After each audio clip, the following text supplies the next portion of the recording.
তপস্যাকালের চতুর্থ সপ্তাহ সোমবার।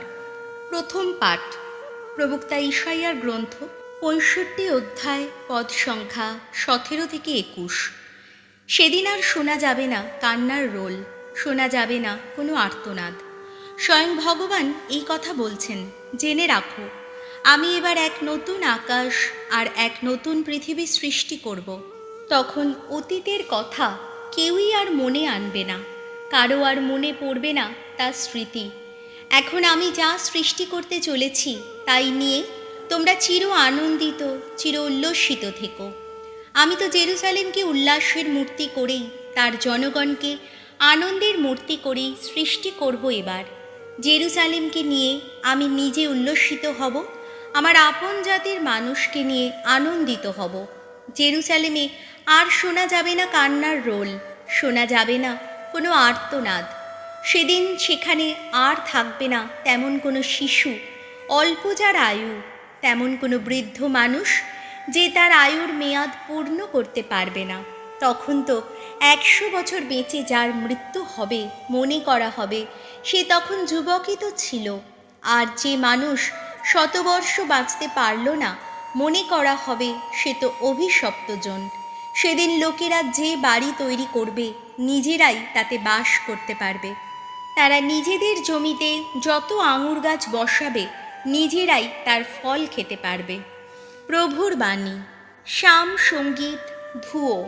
ওগো ভগবান, জীবনদাতা আমার, ধন্য তুমি, ধন্য। তোমার গৌরব গান গাই আমি। ওগো ভগবান, সর্বনাশের গভীর থেকে তুমি তুলে এনেছো আমায়। আমার দুঃখ নিয়ে আমার শত্রুদের উল্লসিত হতে দাওনি তুমি।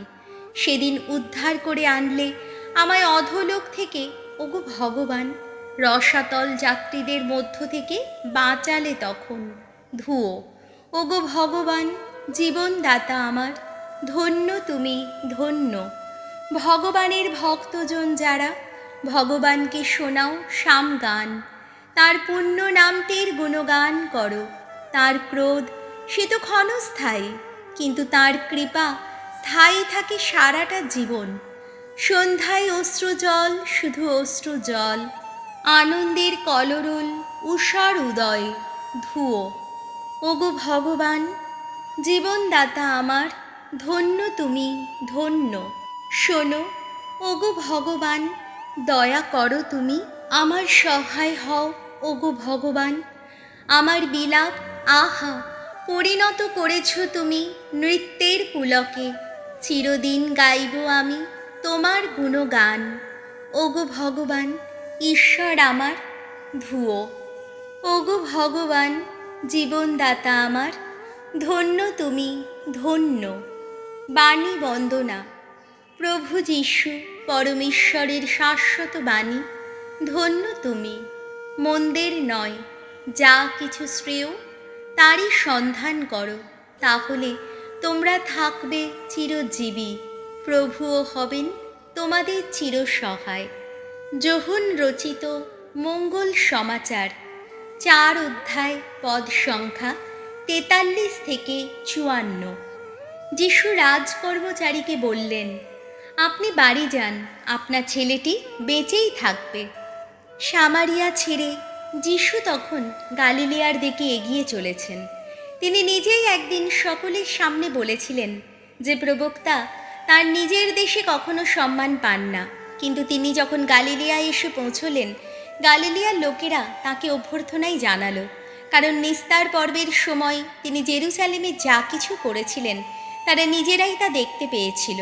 তারাও তো সেই উৎসবে যোগ দিতে গিয়েছিল। যিশু আবার গালিলিয়ার সেই কানা নগরে এলেন, যেখানে তিনি জলকে সুরায় পরিণত করেছিলেন। সেখানে ছিলেন একজন রাজকর্মচারী, যার ছেলে তখন কাফারনায়ুমে রোগে ভুগছিল।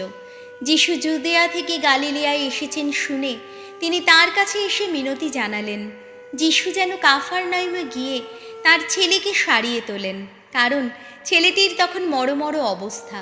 যিশু তাকে বললেন, কোনো অলৌকিক কাজ ও নিদর্শন না দেখলে আপনারা দেখছি কিছুতেই বিশ্বাস করবেন না। ওই রাজকর্মচারী তাকে বললেন, প্রভু, আমার ছোট ছেলেটির মরে যাবার আগেই আপনি ওখানে চলুন, যিশু তাকে বললেন, আপনি বাড়ি যান, আপনার ছেলেটি বেঁচেই থাকবে। যিশুর কথা বিশ্বাস করে তিনি বাড়ির দিকে রওনা হলেন। তিনি বাড়ির দিকে এগিয়ে চলেছেন, এমন সময় তার লোকজন পথেই তার সঙ্গে দেখা করে খবর জানালো যে তার ছেলেটি বেঁচেই গেছে। তিনি তাদের জিজ্ঞেস করলেন ঠিক কোন সময় থেকে সে ভালো হয়ে উঠতে শুরু করেছে। তারা উত্তর দিল, ওর জ্বর ছেড়েছে গতকাল দুপুর 1টায়। ছেলেটির বাবা তখন মনে করে দেখলেন যে যিশু ঠিক সেই সময়ই তাকে বলেছিলেন, আপনার ছেলেটি বেঁচেই থাকবে। তাই তিনি নিজে ও তার ঘরের সকলেই বিশ্বাসী হয়ে উঠলেন। জুদিয়া থেকে গালিলিয়ায় ফিরে আসার পর এটি হলো যিশুর দ্বিতীয় অলৌকিক নিদর্শন কর্ম। প্রভু যিশুর মঙ্গল সমাচার।